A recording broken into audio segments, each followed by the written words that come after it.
A mother's love turns us into warriors when our children are in danger. That's exactly what happened to me, Martha Sullivan, in a situation I never imagined facing after so many years of life. A simple phrase, overheard by chance, completely changed the course of my family and forced me to make the most difficult decisions of my existence. I built a successful chain of luxury bakeries in Connecticut after my husband passed away too early, leaving me alone to raise our son Will. Now at 67, I live in a beautiful historic Victorian mansion in Oak Ridge, own a vacation home by Pine Lake, and have properties scattered throughout the Northeast. Money was never a problem for us, but it was never our priority either. Our priority was always family, small as it was. It was just Will and me against the world. Will grew up, graduated with honors, and became a respected architect. A handsome, gentle, and intelligent man, my pride and joy. At 39, he still hadn't married, which worried me a little. All a mother wants is to see her child happy and forming his own family. So when he called me on that Thursday in May, saying he wanted to introduce me to someone special, my heart filled with joy. The call came while I was reviewing the quarterly reports for Sullivan Family Bakeries. Spring had been exceptionally good for business, with our new line of artisanal bread surpassing all sales projections. But the moment I heard the excitement in Will's voice, those spreadsheets became meaningless pieces of paper. After nearly 4 decades of motherhood, I could still recognize that tone. He was truly smitten. "Mom, she's incredible," he gushed over the phone, his voice carrying a youthful enthusiasm I hadn't heard in years. "She's smart, beautiful, and she actually gets my obscure architectural jokes. Nobody gets those." I laughed, feeling a wave of happiness wash over me. Will had always been selective about his relationships. He dated, of course, but rarely did anyone make enough of an impression for him to arrange a formal introduction. "This woman must be truly special. I can't wait to meet her, darling," I replied, already mentally rearranging my weekend schedule. "Bring her over for dinner. When would work for you two? How about Saturday? Rebecca is dying to meet you. She says she feels like she already knows you from all my stories." Rebecca. Even her name sounded elegant and refined. I immediately pictured someone sophisticated and cultured, the kind of woman who would appreciate the antique Persian rugs in my dining room and recognize the subtle notes in a fine Bordeaux. Call it a mother's intuition, or perhaps just wishful thinking. After hanging up, I immediately called Vivian, my housekeeper and friend of more than 25 years. She had been with me through everything: my husband's death, Will's rebellious teenage years, the expansion of my business empire. She wasn't just an employee, she was family. "Vivian, Will is bringing someone special for dinner on Saturday," I announced, unable to keep the excitement from my voice. "Her name is Rebecca. We need to prepare something exceptional." "Finally!" Vivian exclaimed, and I could picture her throwing her hands up dramatically in her characteristic way. I was beginning to think we'd never see the day. "Don't worry, Mrs. Sullivan. I'll prepare that rack of lamb he loves so much with the rosemary potatoes." "Perfect. And let's open that bottle of Chateau Margaux 2010 I've been saving. This feels like the right occasion." The next 2 days were a flurry of preparation. I had the house cleaned from top to bottom, arranged for fresh flowers to be delivered, and even took out the heirloom silver service that had belonged to my grandmother. Perhaps it was excessive for a first meeting, but I couldn't help myself. This was potentially the woman who would give me grandchildren someday, who would care for Will when I was gone. I wanted everything to be perfect. Saturday arrived, and with it came the nervous energy of anticipation. I spent extra time getting ready, choosing a navy blue dress that Will had once complimented, and pearl earrings that had been a gift from my late husband. I wanted to look my best without appearing as though I had tried too hard, a delicate balance that becomes increasingly difficult to achieve as one ages. At precisely 8 o'clock, the doorbell rang. I took a deep breath, smoothed my dress, and opened the door with what I hoped was a warm, welcoming smile. Will entered first, looking more handsome than ever in a tailored charcoal suit, but it was the woman beside him who truly captured my attention. Rebecca Winters was stunning in a way that photographs could never do justice. Tall and graceful, with shiny brown hair falling in perfect waves over her shoulders, hypnotic green eyes, and a smile that seemed to light up the entire foyer. She wore a simple but clearly expensive emerald silk dress that complemented her eyes and highlighted her slender figure. "Mrs. Sullivan," she said, extending her hand with confident grace, "it's such a pleasure to finally meet you. Will talks about you so much I feel like we're already family." Her voice was melodious, with just a hint of a southern accent that made each word sound like honey. Before I could respond, she reached into her designer handbag and pulled out a beautifully wrapped package. "These are for you," she said, handing me a bouquet of white lilies, my absolute favorite flowers. How could she possibly have known? "Will mentioned they were your favorites," she explained as if reading my thoughts. "He said they remind you of your wedding day." I was touched. Not only had Will remembered such a detail, but Rebecca had cared enough to act on it. It was a small gesture, but it spoke volumes about her character, or so I thought at the time. "Thank you, dear." "They're beautiful," I said, genuinely moved. "Please come in. Dinner is almost ready." As we moved to the living room for pre-dinner drinks, I observed how seamlessly Rebecca seemed to fit into our world. She admired the original crown molding in the hall, commenting knowledgeably about the Victorian architecture. She asked thoughtful questions about the family photographs displayed on the mantelpiece. She even charmed Vivian when she came in with a tray of appetizers, complimenting her on the presentation, in a way that felt sincere rather than obligatory. During dinner, Rebecca was absolutely enchanting. She spoke about her work as a public relations specialist for a major art gallery in Boston, describing her clients with just enough insider knowledge to be interesting but never indiscreet. She told funny stories about her childhood in Charleston, South Carolina, painting vivid pictures of antebellum homes and sweet tea served on wraparound porches. She asked thoughtful questions about my bakery business, showing genuine interest in how I had built it from the ground up after becoming a widow. I found myself completely drawn in by her charm, her intelligence, her apparent kindness, the way she looked at Will when he spoke, the gentle touch of her hand on his arm, the soft laughter they shared at inside jokes. It all seemed so genuine, so right. They looked like they belonged together. Two beautiful people in love. By the time we moved back to the living room for coffee and dessert, I was thoroughly convinced that Rebecca Winters was the perfect match for my son. She was everything I could have hoped for: accomplished, cultured, warm, and clearly devoted to Will.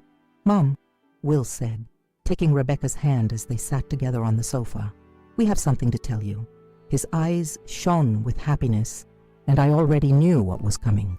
"We're thinking about getting engaged.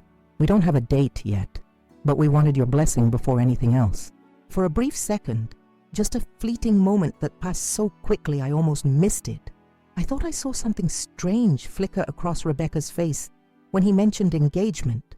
Not joy, not nervousness, but something else entirely.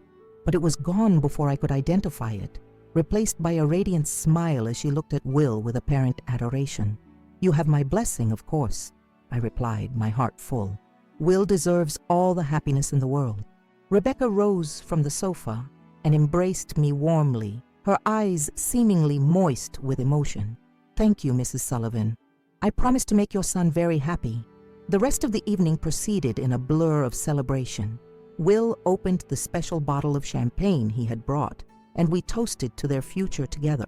We talked about potential wedding venues, whether they would prefer a summer or fall ceremony, how many children they might want someday.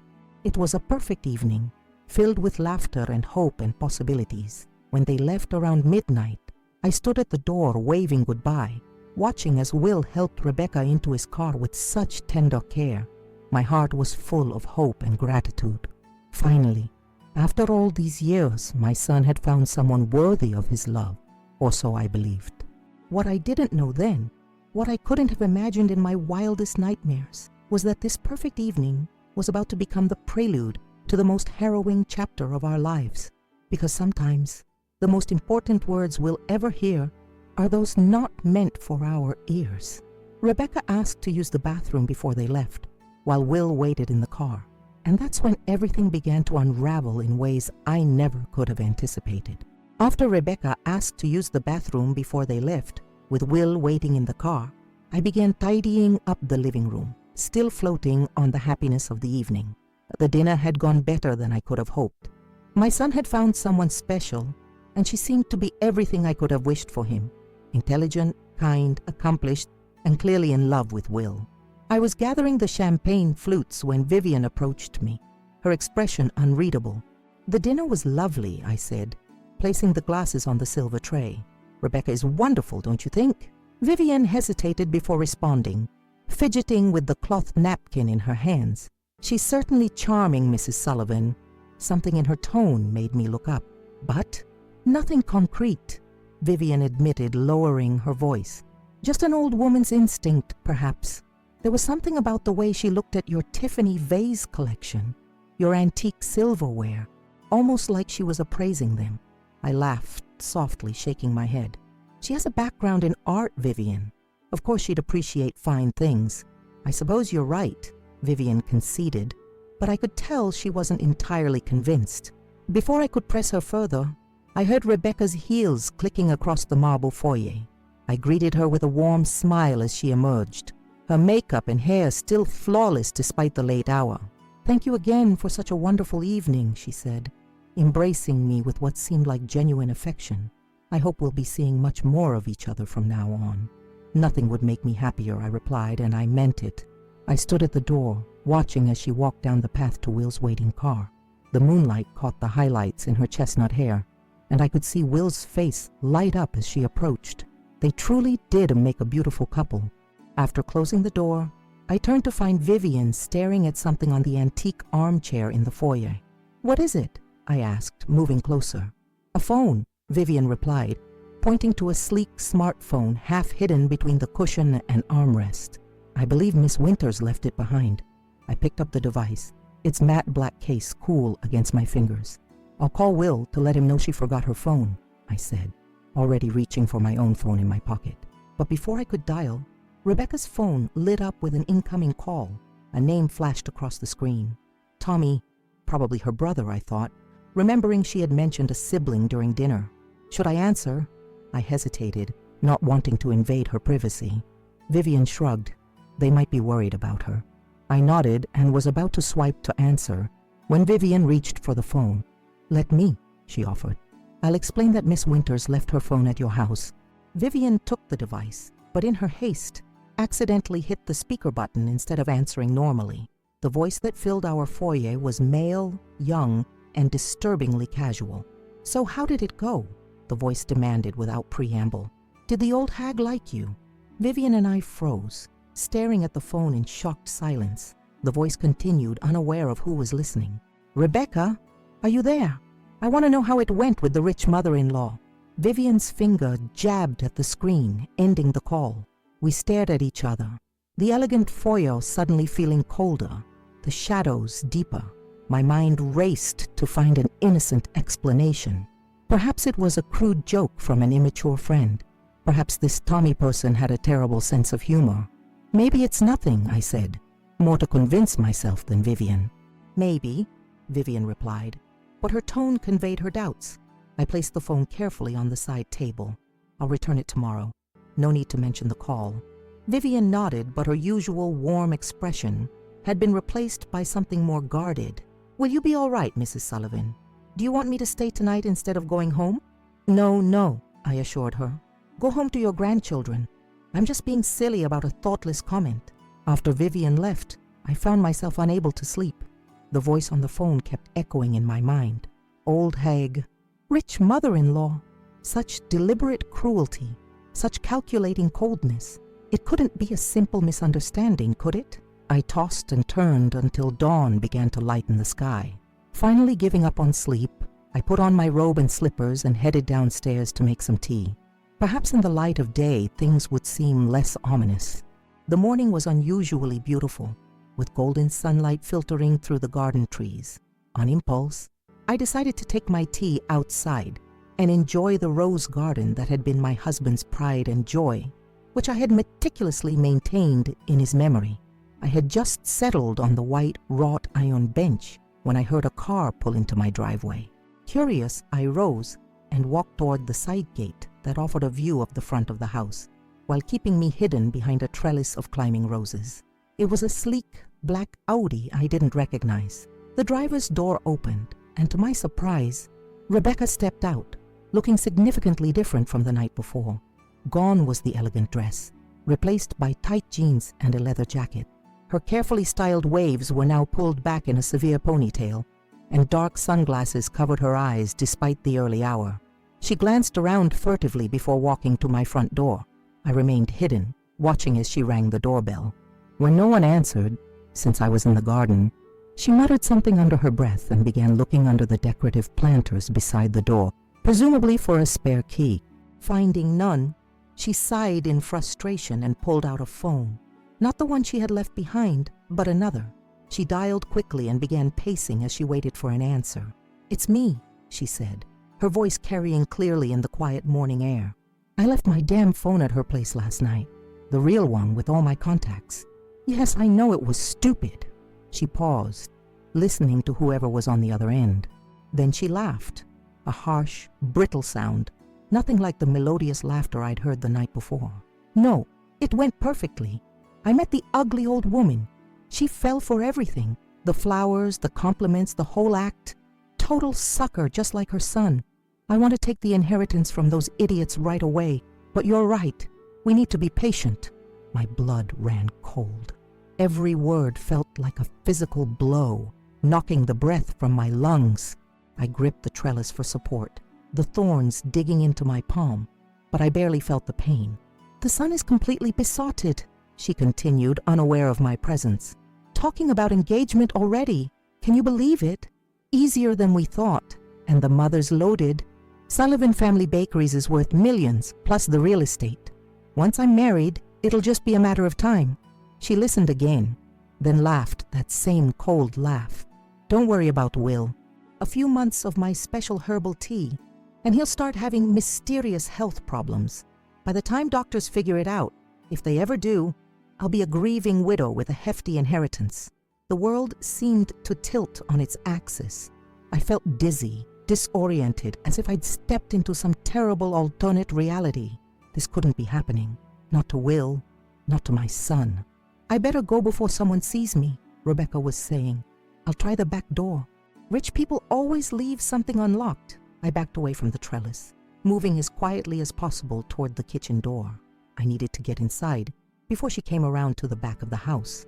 My mind was racing, trying to process what I'd just heard while simultaneously planning what to do next. Slipping through the kitchen door, I locked it behind me, then hurried to lock the French doors that led to the patio. My hands were shaking so badly I could barely manage the deadbolt. Through the glass, I could see Rebecca appearing at the edge of the garden, her expression annoyed as she approached the back entrance. She tried the handle, finding it locked, then peered through the glass. I ducked behind the kitchen island, heart pounding so loudly I was sure she would hear it. After what seemed like an eternity, I heard her footsteps retreating. Cautiously I rose and moved to the window just in time to see her getting back into her Audi, phone pressed to her ear again. She backed out of my driveway with an aggressive rev of the engine and disappeared down the street. I slumped against the counter, legs finally giving way as the adrenaline ebbed. The beautiful morning now seemed like a cruel joke. The woman my son loved, the woman I had welcomed into my home just hours ago, was planning to marry him, poison him, and take everything we had built. My first instinct was to call Will immediately, to warn him, to make him see the truth. But as I reached for my phone, a terrible realization stopped me. What proof did I have? An overheard phone call that could be explained away as a misunderstanding. A conversation in my garden that only I had witnessed. Will was deeply in love with this woman. Would he believe his aging mother over the woman he wanted to marry? No, I needed more than suspicions and overheard conversations. I needed concrete evidence before approaching Will. But where to start? My hands still trembling, I dialed the one person I knew I could trust implicitly. "Harold, it's Martha. I need your help with something delicate. Can you come over? It's about Will." Harold Bennett had been my attorney for 40 years, but more importantly, he had been my friend. He had helped me navigate the legal complexities after my husband's death, had advised me as I expanded Sullivan Family Bakeries from a single storefront to a regional chain, had been there for every milestone in Will's life. If anyone would know how to handle this situation, it would be Harold. Of course, Martha, he responded, his voice concerned. I'll be there in 30 minutes. While waiting for Harold, I retrieved Rebecca's forgotten phone from the side table where I'd left it the night before. I stared at the sleek device, torn between the desperate need to find evidence and my lifelong respect for others' privacy. But this wasn't about idle curiosity. It was about my son's life. The phone was locked, requiring a passcode I didn't have, another dead end. I placed it back on the table just as the doorbell rang. Harold looked every bit his 72 years that morning, his silver hair neatly combed, his tailored suit impeccable as always. But the concern in his eyes aged him further as he took in my disheveled appearance. "Martha, what's happened?" he asked as I led him to the study. I told him everything. The wonderful dinner, the phone call from Tommy, the conversation I'd overheard in the garden. With each detail, Harold's expression grew grimmer. "This is disturbing," he said when I finished, his legal mind already analyzing the situation. "But as you suspected, it's not enough to convince Will. Young men in love can be remarkably blind to evidence that contradicts their feelings. Then what do we do?" I asked, desperation creeping into my voice. "I can't just sit back and watch as this woman marries my son with the intention of killing him." Harold thought for a moment, his fingers steepled under his chin, a posture I'd seen countless times when he was working through a complex legal problem. "We need to know who she really is," he said finally. "Rebecca Winters may not even be her real name. We need a professional, someone discreet who can investigate her background thoroughly." "A private investigator?" I asked. Harold nodded. "I know someone. Marcus Blackwood, former detective, now works privately. He's handled sensitive matters for some of my clients before. Completely trustworthy and remarkably thorough." I didn't hesitate. "Call him. Whatever it costs, I don't care. I need to know who this woman is and what she's really after." While Harold stepped outside to make the call, I sat at my desk, staring at a photograph of Will at his college graduation. His smile was so bright, so full of promise and hope for the future. I had protected him from so much throughout his life, from the playground bullies in elementary school to the crushing grief when his father died. But this was unlike any threat we had faced before. Harold returned, looking cautiously optimistic. "Marcus can meet us this afternoon at my office. 3 o'clock. He's already starting some preliminary background checks." I nodded, relief washing over me that we were taking action, no matter how small. "Thank you, Harold. In the meantime," he continued, "I think it's best if you act normally around both Will and Rebecca. We don't want to alert her that something's wrong." "You want me to pretend everything is fine while that woman plots to kill my son?" The thought made my stomach turn. "Just for a little while." Harold placed a reassuring hand on my shoulder.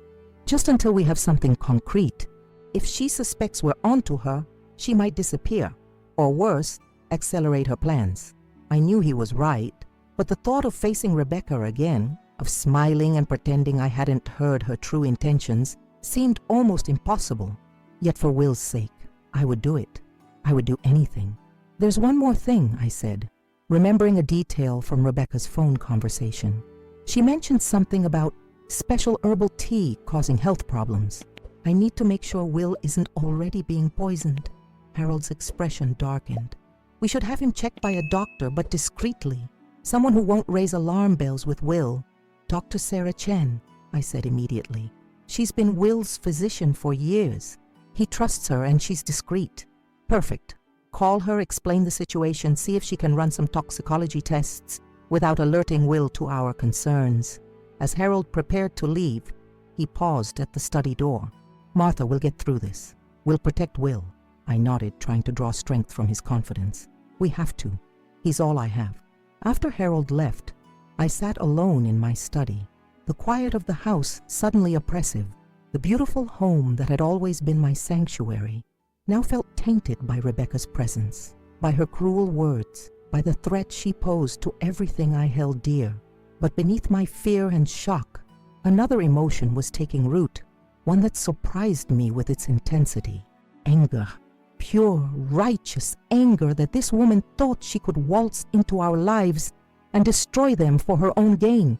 That she saw my son, my kind, brilliant, loving son, as nothing more than a stepping stone to wealth. In that moment, sitting in the golden morning light that no longer seemed beautiful, I made a silent vow. Rebecca Winters, or whatever her real name was, had severely underestimated this ugly old woman. She thought I would be an easy mark, a gullible old lady too blind to see through her charade. She was about to learn just how wrong she was. I arrived at Harold's office 15 minutes early that afternoon, unable to sit still at home with my thoughts spiraling in increasingly dark directions. The elegant waiting room with its leather chairs and tasteful artwork had always exuded a sense of calm competence. Today, however, it felt like a hospital waiting room where I was about to receive life-altering news. Harold's secretary, a woman who had worked for him nearly as long as he had been my attorney, gave me a sympathetic smile. "He's expecting you, Mrs. Sullivan. Go right in." I found Harold at his desk, speaking in low tones with a man I hadn't seen before. He rose as I entered, extending his hand. "Martha, this is Marcus Blackwood." The former detective was not what I expected. In my agitated state, I'd imagined someone from a film noir, trench coat, fedora, world-weary expression. Instead, Marcus Blackwood was a trim, athletic-looking man in his late 50s, dressed in a well-cut navy suit that suggested success, but not ostentation. His salt and pepper hair was cropped short, and his dark eyes assessed me with quiet intelligence. "Mrs. Sullivan," he said, his handshake firm and reassuring, "Harold has given me a brief overview of your situation. I understand you have concerns about your son's fiancée." "Fiancé is a generous term," I replied, taking the seat Harold offered. "They've discussed engagement, but there's no ring yet, and after what I've learned, there never will be if I have anything to say about it." I recounted the events of the previous night and morning again, watching Marcus's face for his reaction. Unlike Harold, whose concern had been evident, Marcus maintained a professional neutrality that was simultaneously frustrating and comforting. Here was a man who dealt with deception regularly, who wouldn't be shocked or overwhelmed by the darkness I'd glimpsed. When I finished, he nodded thoughtfully. "You've given me a good starting point. I'll need a few more details. Full names, addresses, places of employment, social circles, that sort of thing. The more I know, the faster I can work." I realized with a sinking feeling how little concrete information I had about Rebecca. She said she works as a PR specialist for an art gallery in Boston. Bailey Fines Arts, I believe. She mentioned growing up in Charleston, South Carolina. But beyond that, I trailed off, embarrassed by my lack of knowledge about the woman who had nearly charmed her way into our family. "That's not unusual," Marcus assured me, as if reading my thoughts. "People like this, con artists, if that's what she is, deliberately keep their backgrounds vague while seeming to share a lot. They give you emotional details that can't be verified while obscuring facts that could." "I have a photograph," I offered, pulling out my phone to show him a picture I'd taken at dinner. Will and Rebecca smiling, her arm looped through his, champagne glasses raised in a toast. "And I have her phone, the one she left at my house." Marcus's eyebrows rose slightly. "That could be valuable, though I doubt there's much on it if she was careless enough to leave it behind. Probably a burner with limited contacts. But we'll check. What about the other phone? The one you saw her using this morning?" I didn't get a good look at it. It seemed newer, more expensive. He made a note. "2 phones is a red flag. Most people don't maintain separate devices unless they're hiding something." He looked up from his notepad. "Has your son mentioned how they met? How long they've known each other?" "About 3 months, I think. They met at a charity auction for the Children's Hospital. Will was there representing his architectural firm, which had designed their new wing. She was supposedly there, representing her gallery." "3 months is fast for an engagement," Harold interjected. "It's the perfect time frame for a con," Marcus added. "Long enough to establish trust, not long enough for inconsistencies in her story to become apparent." He turned to me. "Has she shown interest in your finances, your business, your properties?" "Not directly," I replied, thinking back. "She asked about the history of my business, seemed impressed by my success, commented on several valuable pieces in my home, but she never asked outright about money." "She wouldn't. That would be amateur." Marcus made another note. "What about your son's finances? Is he wealthy in his own right?" He does very well as a partner in a prestigious architectural firm, but his assets are nothing compared to mine, I admitted. I built Sullivan family bakeries from nothing after my husband died. The chain is now worth millions, not to mention the real estate holdings and investments. Marcus nodded. And would your son inherit everything? Yes, I said quietly. He's my only child, my only family, and Rebecca would know this. It wasn't a question, but I nodded anyway, the reality of the situation settling over me like a shroud. My success, my decades of hard work, had inadvertently painted a target on my son's back. I'll start immediately, Marcus said, his tone shifting to one of reassurance. Background checks, employment verification, criminal records, previous residences. If there's anything to find, I'll find it. How long will this take? I asked, anxiety making my voice sharp. Every day she spends with my son is a day she could be poisoning him. That brings me to the next step, Harold interjected gently.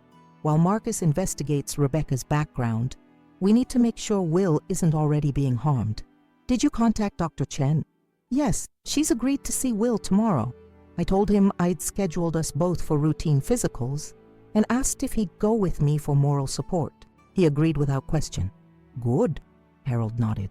Dr. Chen understands the situation? As much as necessary. I told her I had reason to believe someone might be slipping something harmful into Will's food or drink. She didn't ask too many questions, thankfully. She'll run comprehensive toxicology tests. Marcus looked impressed. You've thought this through. That's good. In the meantime, I suggest you continue to act normally around both Will and Rebecca. Don't give her any reason to suspect you're onto her. The thought made my stomach churn. I'm not sure I can face her without showing my disgust. You must, Harold insisted. If she suspects anything, she might run, or she might accelerate whatever plan she has for Will. Think of it as a performance, Marcus suggested. The best way to catch someone like this is to let them believe they're succeeding. I nodded reluctantly, knowing they were right, but hating every moment of this charade. I'll do my best. As our meeting concluded, Marcus handed me his card with his private number. Call me anytime, day or night, if something changes or if you remember any details that might help. And Mrs. Sullivan, he hesitated, his professional demeanor softening slightly. Try not to worry too much. People like this have been caught before. I appreciated his attempt at reassurance, but we both knew the stakes couldn't be higher. This wasn't about money or property, or even reputation. It was about my son's life.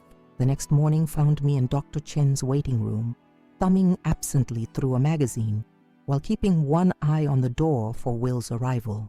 I'd barely slept, my dreams haunted by Rebecca's cold laughter and images of Will growing sicker by the day. Mom! Will's voice startled me from my dark thoughts.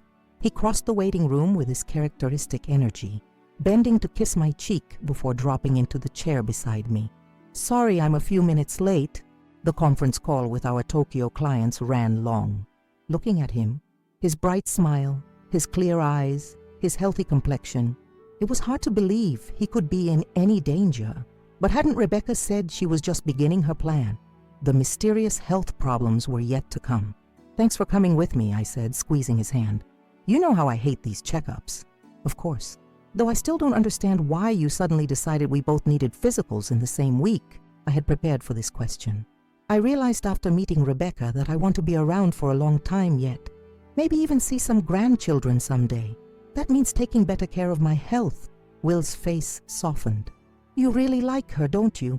The direct question caught me off guard. I forced a smile, hating the deception, but reminding myself it was necessary. She seems lovely. You two clearly make each other happy. We do, he said, his expression turning dreamy in a way I hadn't seen since he was a teenager with his first crush. She's amazing, Mom. I've never connected with anyone like this before. Each word was a knife to my heart. How could I protect him without crushing that happiness? What if, against all evidence, I was wrong about Rebecca? The doubt gnawed at me until Dr. Chen's nurse called Will's name. That's strange, he said, frowning. I thought you'd go first. They must have mixed up the order, I replied smoothly. Go ahead. I'll be right here. As Will followed the nurse, Dr. Chen herself emerged from another door, beckoning me to her private office. A petite woman with an air of quiet competence. Sarah Chen had been Will's physician since he completed his medical residency 15 years ago. I trusted her completely. "Mrs. Sullivan," she said, once our office door was closed, "I've arranged for extensive testing for Will, including specific screenings for the herbal toxins you mentioned. The nurse is telling him it's part of a new comprehensive preventive care protocol we're implementing for all patients." "Thank you," I said, relief washing over me. "Will he suspect anything?" "I don't think so. The blood draw will be slightly larger than usual, but not remarkably so. We'll have preliminary results by tomorrow, comprehensive ones within 3 days." I nodded, grateful for her efficiency and discretion. "If you do find something, evidence of poisoning, what then?" Dr. Chen's expression turned grave. "That would depend on what substance we find and how advanced the exposure is. Some toxins can be treated relatively easily if caught early. Others..." She didn't need to finish the thought. "And would you be obligated to report it to the authorities? If I find evidence of deliberate poisoning, yes, it would be a criminal matter." She studied my face.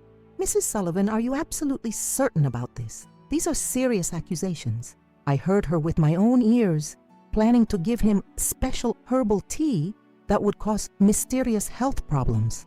I replied, my voice trembling with suppressed emotion. "I wish I were imagining things, Dr. Chin. I truly do. But I can't take that chance with my son's life." She nodded, her professional composure returning. "I understand. We'll be thorough, I promise you. In the meantime, try to ensure Will doesn't consume anything that could have been tampered with." "That's the problem," I admitted. "They don't live together yet, but they spend most evenings at each other's places. I can't monitor what she gives him." "Then perhaps you should invite them to dinner more often. Keep him in your sight as much as possible without raising suspicion." It wasn't much of a plan, but it was the best we could do for now. I thanked Dr. Chen and returned to the waiting room, my mind already crafting plausible reasons to have Will and Rebecca over again soon. The next 2 days passed in a haze of anxiety. I went through the motions of running my business, meeting with my executive team, reviewing quarterly projections, all while my mind remained fixed on the twin fears of what Marcus might discover about Rebecca and what Dr. Chen might find in Will's blood work. I had just returned home from a particularly grueling budget meeting when my phone rang. Marcus Blackwood's number flashed on the screen. "Mrs. Sullivan," his voice was tense with an urgency I hadn't heard before. "I found something. Can you come to Harold's office right away?" My heart raced. "Is it about Rebecca?" "Yes, but I'd rather not discuss it over the phone. Harold is clearing his schedule. We'll see you at 4. I arrived at Harold's office to find both men looking grave. Marcus had a folder open on the desk in front of him, and Harold was pacing, something I'd never seen him do in all our years of friendship. "Martha," Harold said as I entered. "Sit down, please. What is it? What did you find?" I demanded, too anxious for pleasantries. Marcus pushed a photograph across the desk. It showed Rebecca, or someone who looked remarkably like her, with different hair, standing next to an older man on what appeared to be a wedding day. "This is Christina Mayer," Marcus explained. "She married Edward Thornton, a real estate developer from Boston 3 years ago. He was 64, she was 28. I stared at the photo, the resemblance undeniable despite the different hairstyle and name. Is this really her?" "It gets worse," Marcus continued, his voice grim. "Edward Thornton died 8 months after this wedding. Cause of death? Multiple organ failure resulting from what doctors initially diagnosed as a rare autoimmune disorder." "Initially?" I echoed, my mouth suddenly dry. His sister Judith Edwards never believed it was natural causes. She pushed for additional testing, but by then, Christina had cremated the body against the family's wishes, claiming it was what Edward wanted. Judith filed complaints with the Boston police, but without evidence, they couldn't pursue it. Christina inherited everything, approximately $12 million. I felt the blood drain from my face, and then she disappeared. "Resurfaced 18 months ago in Charleston as Rebecca Winters," Marcus confirmed, sliding another photo across the desk. This one showed her with another older man, again in wedding attire. "She married Richard Pullman, a widowed pharmaceutical executive. He died 7 months later, Same symptoms: progressive weakness, organ failure, diagnosed as complications from an unspecified infection. Let me guess, I said, my voice hollow. She inherited everything and disappeared again. Marcus nodded. Approximately $8 million. The pattern is identical. She targets wealthy men, usually older, though your son is younger than her typical mark.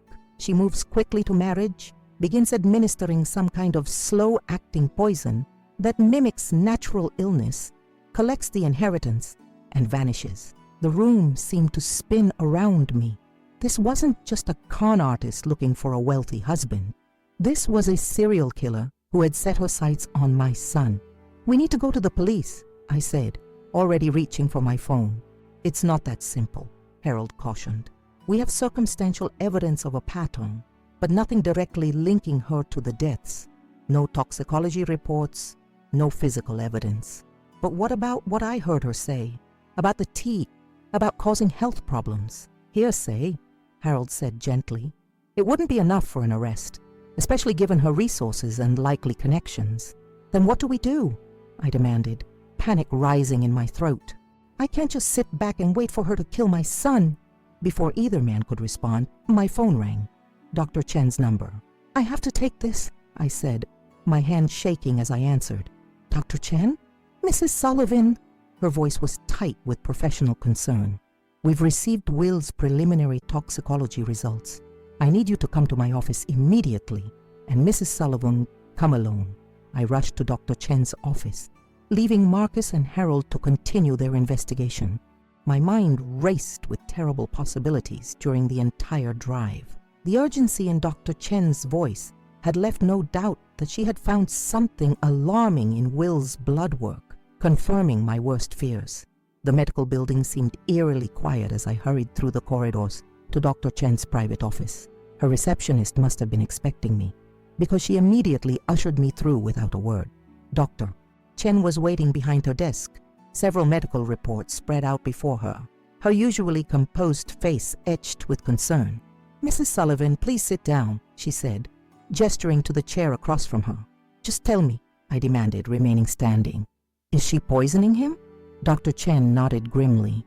Yes, we found elevated levels of a compound called thallium in Will's bloodstream.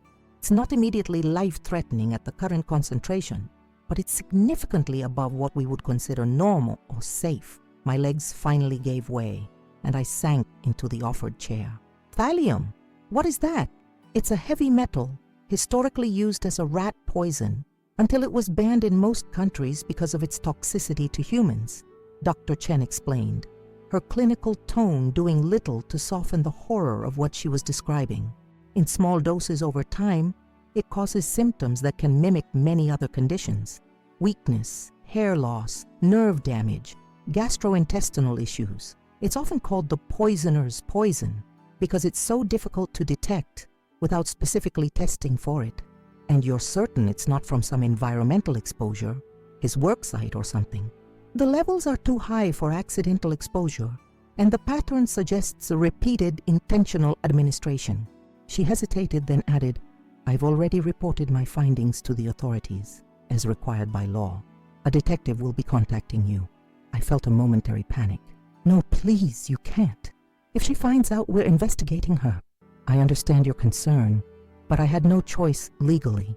However, she added, lowering her voice slightly, I emphasized the need for discretion in my report, given the sensitive nature of the situation. I took a deep breath, forcing myself to think rationally. What about Will? Is he in immediate danger? Do we need to hospitalize him? Not yet, but we need to begin treatment immediately to remove the thallium from his system. I've prepared a prescription for a chelating agent that will help his body eliminate the metal. She handed me a small paper bag. These need to be taken twice daily. The challenge will be getting Will to take them without raising suspicion. I stared at the pill bottle through the translucent pharmacy bag. What do I tell him? That he's being systematically poisoned by the woman he loves. Dr. Chen's expression softened. For now, I've told him we found slightly elevated levels of heavy metals that are likely due to environmental exposure, perhaps from a renovation project he's working on. He accepted that explanation and agreed to take the medication as a precaution. Relief washed over me. Thank you. But Mrs. Sullivan, she continued, her voice grave, this is only a temporary solution. As long as he continues to be exposed to thallium, the chelation therapy will be fighting a losing battle. You need to find a way to keep him away from the source. The source is the woman he wants to marry, I said bitterly. Then you need to find concrete proof of what she's doing, and quickly. The long-term effects of thallium poisoning can be devastating. Neurological damage, organ failure, death. I nodded, my mind already racing ahead to what needed to be done. I understand, and I think I know how to get that proof. Leaving Dr. Chen's office, I called Marcus immediately. She's poisoning him with something called thallium, I said, without preamble when he answered. Dr. Chen found it in his blood work. She's already reported it to the police. This changes things, Marcus replied, his voice tense. We need to move quickly. Meet me at your house in an hour. And Martha, don't call Will. Don't tip her off that we know. I agreed, though every maternal instinct screamed at me to call my son, to warn him, to protect him directly. But I knew Marcus was right. If Rebecca suspected we were onto her, she might disappear. Or worse, she might do something desperate. When I arrived home, Marcus was already waiting in a nondescript sedan parked down the street. He got into my car as soon as I pulled into my driveway. Here's what we know, he said briskly. Rebecca Winters, also known as Christina Maya, has killed at least 2 men through slow poisoning. She's now targeting your son using thallium, a substance associated with both previous deaths, according to the medical records I was able to access. We have evidence of a pattern, but we need to catch her in the act to make charges stick. How do we do that? I asked, desperate for a concrete plan. We need to get a sample of whatever she's using to administer the poison. Most likely this special tea you mentioned hearing about. If we can prove it contains thallium, we have her. I thought quickly. We'll mention they're having dinner at his place tonight.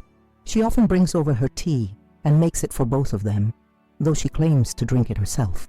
Marcus nodded. Perfect.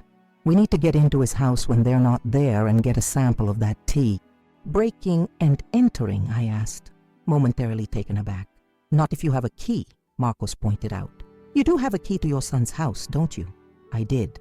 Will had given me a key years ago for emergencies. I'd rarely used it, respecting his privacy and independence. The thought of entering his home without his knowledge felt wrong, but not as wrong as allowing Rebecca to continue poisoning him. I do, I confirmed, but we'd need to time it perfectly. They'll be at work during the day, but Rebecca often goes to his place directly from her gallery to start dinner. Marcus considered this. What about tomorrow morning? Do they both work weekdays? Yes, Will leaves for his firm by 7:30, and Rebecca should be at the gallery by 9 today. Then we'll go at 8, early enough that she's likely left her apartment, but before she'd have any reason to be at Will's place. The plan set, Marcus left to continue gathering evidence on Rebecca's past, while I spent a restless night imagining all the ways our plan could go wrong. What if they changed their routine? What if Rebecca caught us in Will's house? What if we couldn't find the tea? Or worse, what if we found it but it didn't contain poison, making me doubt my own sanity? By morning, I was exhausted but determined. Marcus picked me up promptly at 7:45, and we drove to Will's downtown apartment in silence. I used my key with trembling hands, feeling like a criminal, despite knowing our intentions were good. Will's apartment was immaculate as always. He'd inherited my penchant for order. Marcus immediately began a methodical search of the kitchen, while I stood anxiously by the door, listening for any unexpected return. Here, Marcus said after a few minutes, holding up a tin of loose-leaf tea. The label, handwritten in elegant script, read, Rebecca's Special Blend for Energy and Vitality. Marcus carefully took samples, placing them in evidence bags. We'll have this tested immediately. I know someone who can rush it through a private lab without questions. As we prepared to leave, something caught my eye on Will's desk, an appointment book open to the current week. A notation for Saturday evening made my blood run cold. Pickup ring, Tiffany's 5 p.m. Marcus, I called urgently, pointing to the calendar. He's getting an engagement ring this weekend. We're running out of time. Marcus's expression hardened. We'll have the test results by tomorrow morning. If they confirm thallium, we'll have enough to go to the police with a solid case. We left quickly, locking the door behind us. As we descended in the elevator, my phone rang. It was Will. "Mom, are you busy tonight? Rebecca and I want to invite you to dinner. We have some news we're excited to share." My heart sank. He was planning to announce their engagement sooner than I'd thought. "I'd love to, darling. What time?" 7 at the Monarch. Rebecca says it's the perfect setting for a special occasion. I agreed, promising to meet them there, while internally calculating how I would get through an entire evening pretending everything was normal when I knew the woman across the table was slowly killing my son. After hanging up, I turned to Marcus. "They're announcing their engagement tonight, at the Monarch at 7. This could work in our favor," he said thoughtfully. "A public setting is safer for you, and it gives us a timeline. If we get the test results by morning, we can coordinate with the police for an arrest before the actual proposal happens." The day crawled by at an agonizing pace. I went through the motions at work, signed documents without reading them, nodded blankly during meetings. My mind was entirely focused on the evening ahead and the test results that couldn't come fast enough. At 6, I began preparing for the dinner with the care of an actress preparing for a crucial performance. I chose an elegant navy dress that Will had always liked, applied my makeup with extra attention, and put on the pearl earrings his father had given me on our last anniversary before he died. Looking in the mirror, I hoped I appeared to be nothing more than a mother delighted by her son's happiness, with no hint of the turmoil within. The Monarch was one of the most exclusive restaurants in Oak Ridge, with crystal chandeliers, impeccable service, and a month-long waiting list for reservations. Will and Rebecca were already seated when I arrived, looking radiant together. Rebecca wore a stunning emerald dress that matched her eyes, and Will couldn't take his eyes off her. The sight made my heart ache. "Mom!" Will stood to greet me, kissing my cheek. "You look beautiful." "Thank you, darling," I replied, forcing warmth into my voice as I turned to Rebecca. "And you look lovely as always, Rebecca." "Mrs. Sullivan," she smiled, that same dazzling smile that had initially charmed me. "I'm so glad you could join us on such short notice." I took my seat, acutely aware that I was dining with a woman who had murdered at least 2 men and was now poisoning my son. The knowledge made it difficult to breathe, to maintain the facade of normalcy. "Will tells me you have some news to share," I prompted, taking a sip of water to steady myself. They exchanged a look of such apparent love that for a moment I almost doubted myself. Could I be wrong? Could this be a terrible misunderstanding? "We do," Will said, taking Rebecca's hand. "But we want to wait until after dinner for the official announcement." The meal progressed with excruciating slowness. Rebecca charmed the waiter, charmed the sommelier, charmed everyone within radius with her wit and grace. I watched in horrified fascination as she played her role to perfection, wondering how many times she had done this before. Had she sat across from Edward Thornton's family, from Richard Pullman's friends, with the same disarming smile while planning their deaths? As dessert was served, a delicate chocolate souffle that I couldn't bring myself to taste, Will cleared his throat. "Mom, Rebecca and I have been talking, and we've decided to get married." Despite knowing it was coming, the words hit me like a physical blow.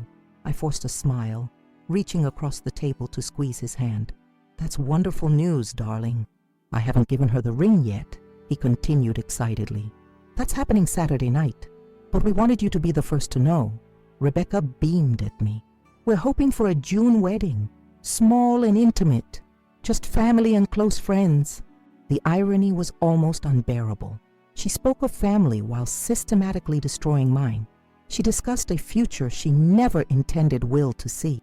"I'm so happy for you both," I lied, raising my wine glass in a toast. "To your future together." Rebecca raised her glass as well, her green eyes meeting mine with what I now recognized as calculation behind the warmth.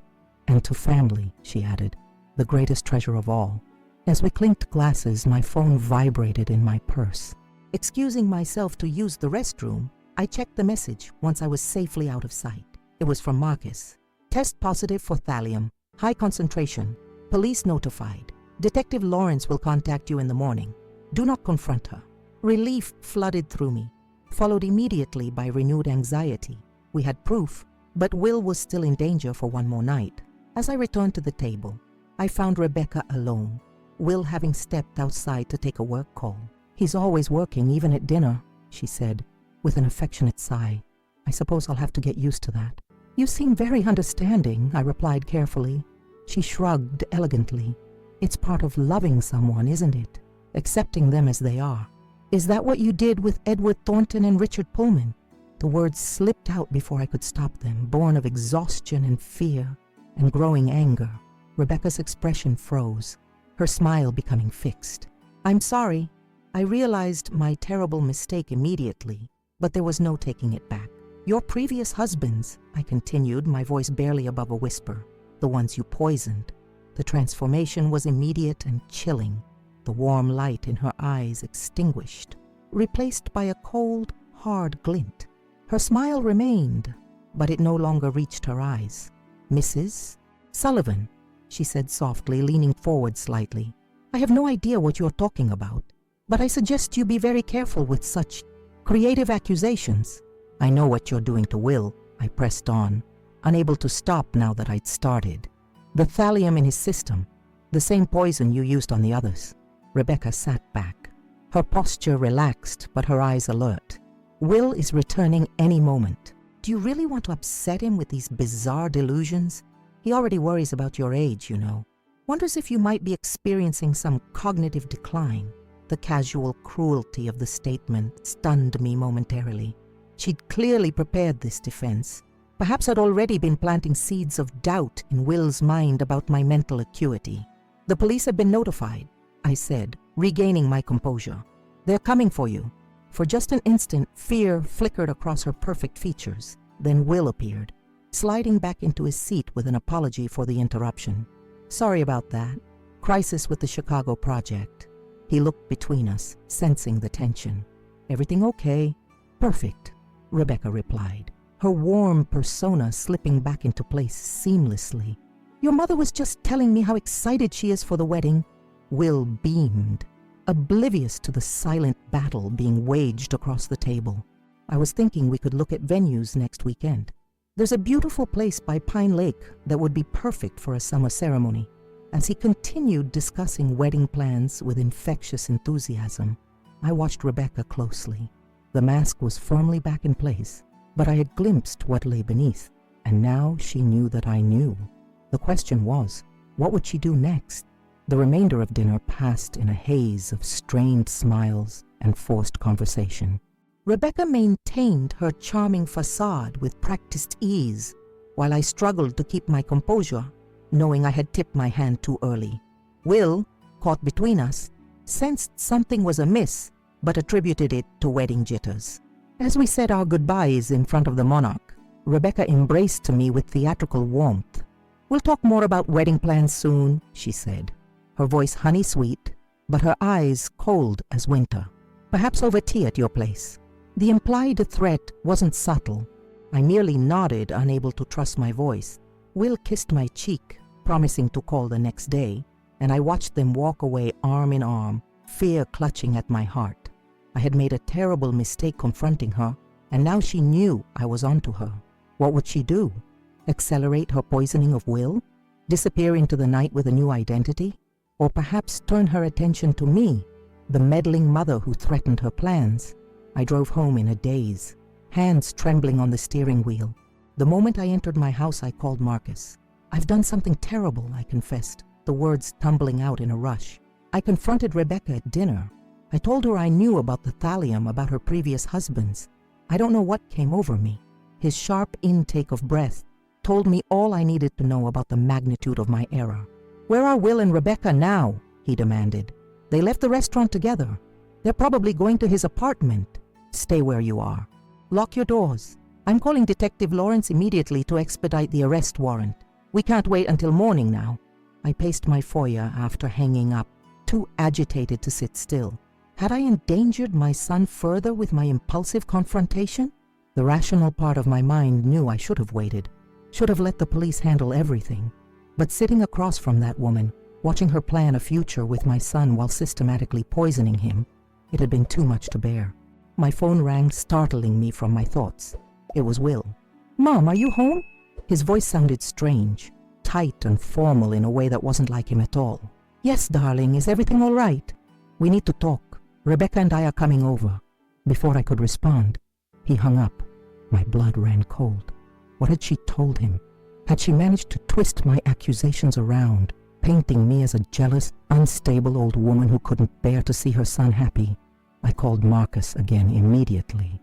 They're coming here, both of them. When? Now, I think. Will just called. He sounded different. I'm 10 minutes away. Detective Lawrence is mobilizing a team, but it will take at least 30 minutes to get the paperwork and assemble the officers. Stall them if you can. Don't be alone with Rebecca under any circumstances. The doorbell rang just as I hung up, too soon for Marcus to have arrived. I took a deep breath, straightening my shoulders as I approached the door. Whatever happened next, I would face it with the same strength that had carried me through widowhood, through building a business empire, through raising a son alone. I would not be intimidated in my own home. I opened the door to find Will standing alone on my porch, his face drawn and pale. "Where's Rebecca?" I asked, glancing past him to the driveway where only his car stood. "She's not coming. May I come in?" I stepped aside, relief and confusion warring within me. Will walked past me into the living room, his movement stiff and unnatural. He turned to face me, his expression grave. "Rebecca told me everything on the drive back from the restaurant." My heart stuttered. "Everything? About your accusations? About how you believe she's been poisoning me? How you think she murdered 2 previous husbands?" His voice was flat, devoid of the anger I'd expected. She was quite upset. "Will, I know it sounds crazy, but I can prove it. Dr. Chen found thallium in your blood work. Marcus found evidence of Rebecca's previous identities, her previous husbands who died under suspicious circumstances." "Stop." He held up a hand, his face pained. "Just stop, Mom." I fell silent, watching him anxiously as he paced the living room, running a hand through his hair in a gesture so reminiscent of his father that it made my throat tighten. "When Rebecca told me what you'd said, I didn't know what to think. It sounded insane. Poisoning. Murder. It was like something from a bad movie." He stopped pacing and looked at me directly. But then I started thinking about the timeline, about how I've been feeling increasingly tired and sick over the past month. Ever since Rebecca started bringing over her special tea, hope flickered in my chest. "You believe me? I didn't want to. God, Mom, I wanted her to be real. I wanted what we had to be real." His voice broke slightly. "So after I dropped Rebecca at her apartment, I drove back to my place and searched it top to bottom, and I found this." He pulled a small vial from his pocket, holding it up to the light. A white crystalline powder gleamed inside. It was hidden in a false bottom in her tea tin, the tea tin she brings to my apartment every time she stays over, the one she insists on using to make my evening tea. His hand trembled slightly. "I've been taking chemistry classes at the community college for my building designs. Green architecture, sustainable materials. I recognized this. It's thallium sulfate." I moved toward him, relief and heartache mingling. "Oh, Will, I left her a message saying I was coming here to talk to you, to sort things out. She texted back that she'd meet me here. She's on her way, Mom." Alarm shot through me. "Will, we need to leave. Marcus is on his way with the police, but—" "No," he said firmly. "I need to hear it from her. I need to look her in the eye when she explains why she's been poisoning me. It's too dangerous. She's killed before, Will. I know what I'm doing." There was a new hardness in his voice, a steely determination I'd rarely seen. "I'm wearing a wire. My college roommate Greg is a detective now, remember? I called him after I found the thallium. He's parked down the street with a surveillance team recording everything. We need a confession." Before I could respond, headlights swept across the front windows as another car pulled into my driveway. Will straightened his shoulders. "She's here. Follow my lead, Mom. Pretend you're still trying to convince me of her guilt. Let me handle the rest." The doorbell rang, and Will moved to answer it while I hung back, my heart pounding so loudly I was certain Rebecca would hear it when she entered. She stepped into my foyer, looking perfectly composed, not a hair out of place, her face a mask of concerned sympathy. "Mrs. Sullivan." She greeted me with a slight nod before turning to Will. "Darling, are you sure you want to do this tonight? Your mother seems agitated. Perhaps we should discuss this tomorrow when everyone's calmer." "No, I think we need to clear the air now," Will replied, leading her into the living room. My mother has made some serious accusations, and I'd like to understand why. Rebecca sighed dramatically, sinking gracefully onto my sofa. Will, I've seen this before. Sometimes mothers have trouble letting go of their sons. They create these elaborate fantasies, these reasons why the woman in their son's life isn't good enough or isn't what she seems. So you're saying you don't know anyone named Edward Thornton or Richard Pullman? Will asked, his voice carefully neutral.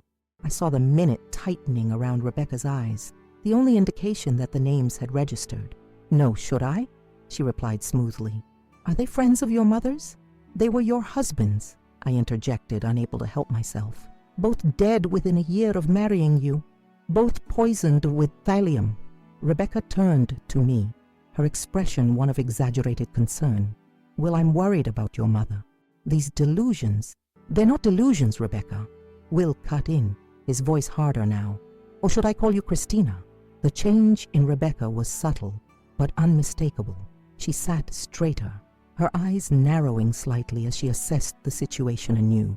Will, darling, this is absurd. I don't know what your mother has been telling you, but... Save it, Will interrupted, pulling the vial from his pocket. I found this in your tea tin.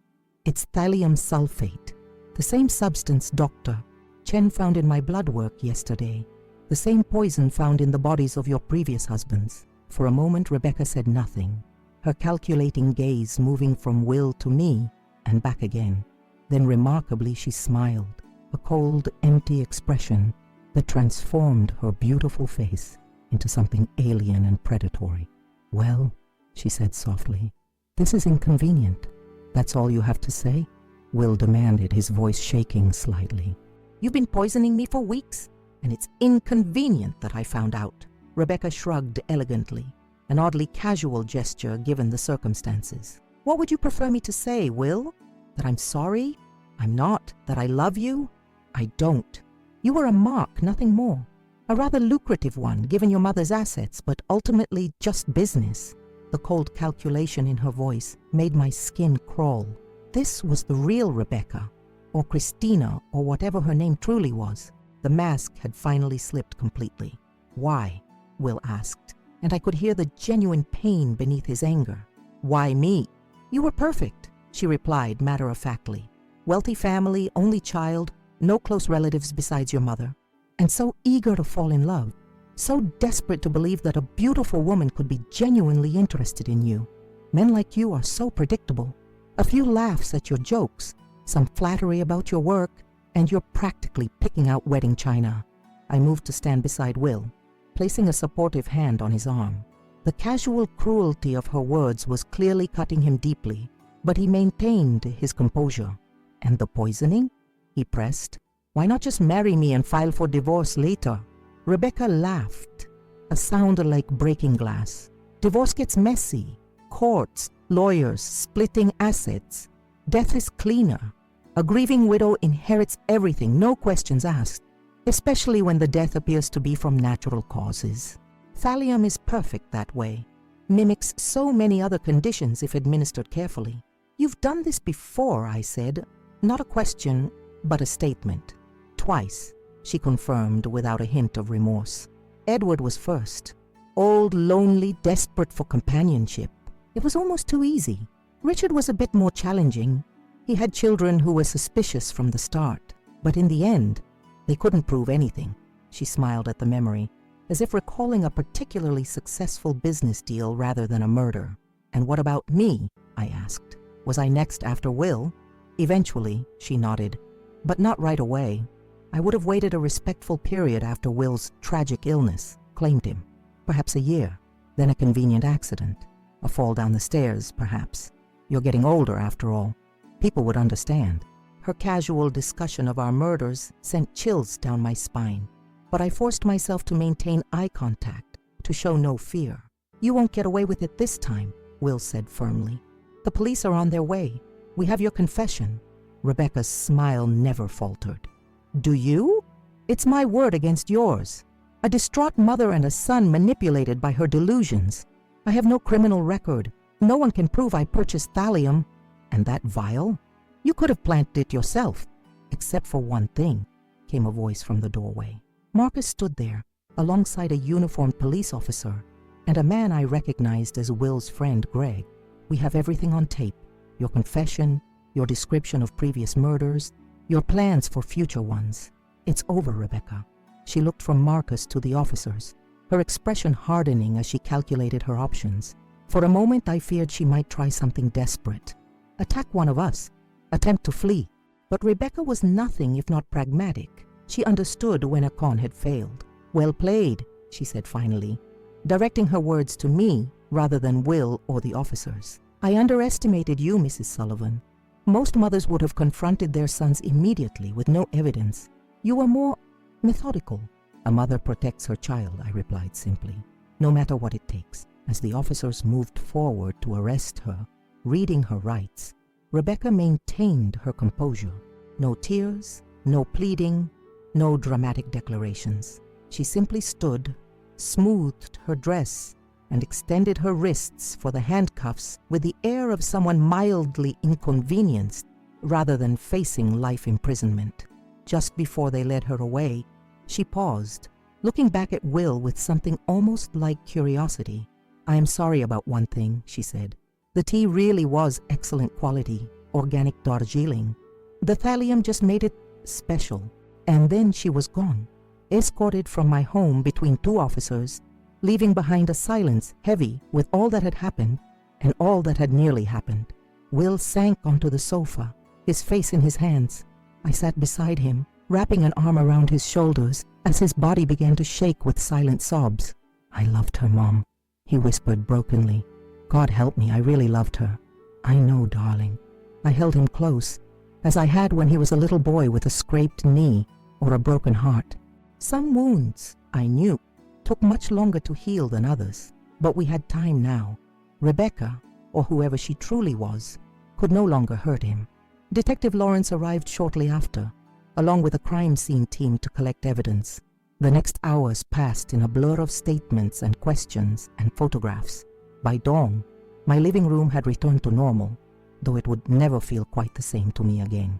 As the first light of morning filtered through the windows, Will and I sat in the kitchen, nursing cups of coffee, definitely not tea, and contemplating the extraordinary events that had upended our lives in less than a week. "The doctor says the salation therapy will remove all traces of thallium from my system within a month," Will said, staring into his cup. "No permanent damage. Thank God we caught it in time," I replied, reaching across the table to squeeze his hand. "If you hadn't overheard her that day in the garden..." He didn't finish the thought. He didn't need to. We both knew how different things might have ended. "A mother knows," I said simply. Something wasn't right about her. I felt it. Will managed a small, sad smile. "You always were a good judge of character. I should have listened when you didn't like Stacy in high school." "Stacy was just interested in your car, not murdering you for your inheritance," I pointed out, grateful for the momentary lightness. "Slightly different scales of concern." He chuckled softly, then grew serious again. "How do I trust again after this, Mom? How do I ever believe anyone is who they say they are?" I considered his question carefully. "You don't close yourself off, that's for certain. That would be letting her win. You take time to heal, and then you move forward cautiously, with wisdom born from experience. And you remember that while there are Rebecca Winters in this world, there are far more good people than bad." Will nodded slowly, absorbing my words. "I'm lucky to have you," he said finally. "Not every son has a mother willing to play detective to save his life. Not every mother has a son worth saving," I countered with a smile. "Though I do hope my next adventure is considerably less dramatic. I've had quite enough excitement for a woman of 67. As the sun rose fully over Oak Ridge, casting golden light across my kitchen, I felt a profound sense of gratitude wash over me. We had survived something terrible. Not unscathed, certainly, but alive and together. The road to healing would be long, especially for Will, but we would walk it side by side, as we always had. Rebecca Winters had underestimated the most fundamental force in nature, a mother's love for her child. She had seen me as an obstacle, an inconvenience, the ugly old woman to be manipulated and eventually eliminated. But in the end, it was that very love, fierce, protective, and absolutely unyielding that had been her undoing. Looking back at this extraordinary journey that began with an overheard phrase in my garden, I'm struck by how quickly our lives can change in ways we never anticipate. When I heard Rebecca say those chilling words, I met the ugly old woman. I want to take the inheritance from those idiots right away. I could never have imagined the dark path we would travel or the strength I would need to find within myself. My story began, as many do, with joy and hope. Will, my beloved son, had finally found someone he wanted to share his life with. Rebecca seemed perfect on the surface, beautiful, intelligent, charming, and seemingly devoted to my son. Every mother dreams of such a match for her child. But beneath that carefully crafted exterior lurked a predator of the most dangerous kind.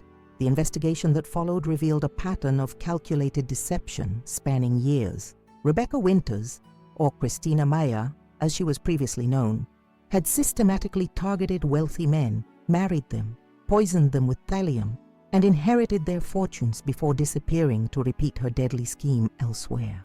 My son was to be her third victim, and I would have been her fourth. What struck me most about Rebecca throughout this ordeal was her absolute lack of remorse.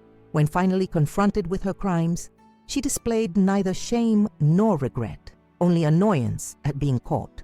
The casual way she discussed murdering my son, as if describing a business transaction rather than the methodical destruction of a human life, revealed a coldness that still haunts me. In the months since Rebecca's arrest, we've learned much more about her background. Born Amanda Pierce in a small town in Idaho, she grew up in poverty but showed remarkable intelligence and a gift for manipulation from an early age. By 16, she was running small cons in her hometown. By 20, she had created her first false identity and begun targeting wealthy older men. Edward Thornton and Richard Pullman were not her first victims, merely the first we know about. Investigations continue to uncover other suspicious deaths connected to women matching her description, but using different names. Will has recovered physically from the thallium poisoning thanks to Dr. Chen's early intervention. The emotional wounds have taken longer to heal. How does one recover from discovering that the person you loved most in the world was systematically poisoning you while planning your death? That every tender moment, every intimate conversation, every declaration of love was part of an elaborate deception. For several months, Will withdrew from social life entirely, throwing himself into his work and spending weekends at my home rather than in his apartment where memories of Rebecca lingered. He went through therapy, which helped him process the trauma and begin to rebuild his capacity for trust. It's been a long road, but recently I've seen glimmers of the man he was before, laughing more easily, reconnecting with friends, even mentioning possibly dating again someday. As for me, this experience changed me in ways I never expected. At 67, I had thought my days of great challenges were behind me.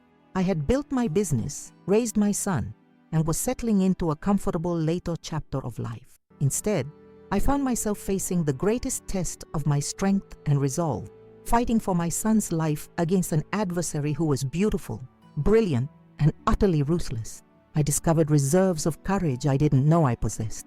I learned that a mother's instinct to protect her child never fades, no matter how old that child becomes. And I was reminded that appearances can be devastatingly deceptive. Rebecca's beauty and charm were her weapons, as deadly as any poison. The trial made national headlines. The Black Widow of Boston, they called her. Evidence from her previous crimes was admitted, strengthening the case against her. Forensic financial investigations revealed offshore accounts containing millions, the combined fortunes of her victims. The prosecution even located a supplier in Eastern Europe who identified Rebecca from photos and confirmed she had purchased thallium sulfate on multiple occasions. Rebecca maintained her composure throughout, never showing emotion, never apologizing. She was eventually convicted on 2 counts of first-degree murder, 1 count of attempted murder, multiple counts of fraud and conspiracy. The judge, citing her extraordinary callousness and ongoing threat to public safety, sentenced her to life imprisonment without possibility of parole. Justice was served, but it brought little joy. Nothing could undo the trauma Will had experienced or restore his ability to trust completely. Nothing could bring back Edward Thornton or Richard Pullman, whose families had been left with unanswered questions for years. But at least Rebecca's reign of calculated terror had ended. No other families would suffer as we had. If my story holds any lessons, perhaps they are these. Trust your instincts, especially when something feels wrong despite all evidence to the contrary. Take nothing at face value when your loved one's well-being is at stake. And remember that some predators wear the most beautiful disguises. I want to thank all of you who have watched this video and shared this journey with me. Your support means more than you know. If you found my story compelling or valuable, I ask that you please subscribe to Revenge Expected, where real people share their extraordinary true stories of triumph over betrayal and deception. Each subscription helps our channel reach more viewers who might benefit from these cautionary tales. Your likes and comments are equally important. They help our videos reach a wider audience and create a community of shared experiences and support. So please, take a moment to hit that like button and share your thoughts or reactions in the comments below. Have you ever experienced a situation where your instincts told you something was wrong when everyone else was convinced everything was fine? I'd love to hear your stories. Creating these videos takes considerable time and resources. The research, interviews, editing, and production represent significant investments to ensure we bring you authentic, high-quality content. If you appreciate our work and have the means to do so, please consider supporting us through Super Thanks, a donation feature that helps cover our costs and allows us to continue bringing you new stories daily. Every contribution, no matter the size, makes a difference in our ability to continue this work. The story I've shared today of deception, danger, and a mother's determination to save her son is just one of many remarkable true accounts you'll find on this channel. Each week, we bring you narratives of ordinary people facing extraordinary circumstances and the courage they found to overcome them. From elaborate cons to stunning betrayals to inspiring acts of justice, Revenge Expected showcases the resilience of the human spirit in the face of life's darkest moments. So please, join our community by subscribing, explore our other videos to discover more incredible true stories, and become part of this growing family of storytellers and listeners. Together we can ensure that these important lessons and experiences are shared with those who need to hear them most. I'm Martha Sullivan from Oak Ridge, Connecticut, and this has been my story. As a final thought, I'll share what I've come to believe most deeply through this harrowing experience. A mother's love is the most powerful force in the world. It can detect dangers others miss, find strength when all seems lost, and ultimately triumph over even the most calculating evil. No disguise is perfect enough. No deception clever enough to fool a mother's heart when her child is in danger. Thank you for listening, for caring, and for being part of this journey. Until next time on Revenge Expected, stay vigilant, trust your instincts, and remember, sometimes the most important words we'll ever hear are those not meant for our ears.